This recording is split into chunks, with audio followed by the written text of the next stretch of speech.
যে রামকে কিন্তু কেউ কেউ ভয় পান। বাংলায় তো একটা প্রবাদ আছে, তারা বিশেষ কেউ ভয় পান।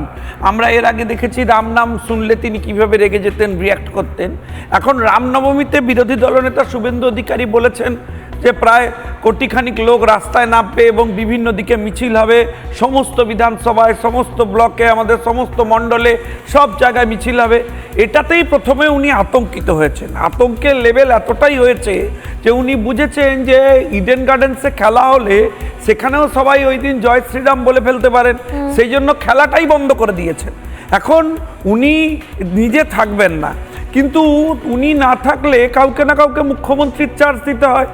ওনার একাধিক দ্বন্দ্ব হচ্ছে প্রশাসনের মধ্যে দ্বন্দ্ব হচ্ছে পুলিশের মধ্যে দ্বন্দ্ব হচ্ছে পার্টির মধ্যে দ্বন্দ্ব। তাই এই তিনটে জায়গায় তিনি আলাদা আলাদা লোক বসিয়ে দিয়েছেন।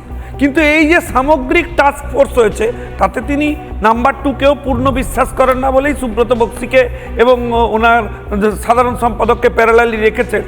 এদিকে আবার পুলিশে ব্যালেন্স করেছেন সিপিআর রাজীব কুমারকে, অন্যদিকে মন্ত্রীদের তো 4-5 জনকে একসাথে রেখেছেন যাতে কারোর উপরেই ওনার ভরসা নেই।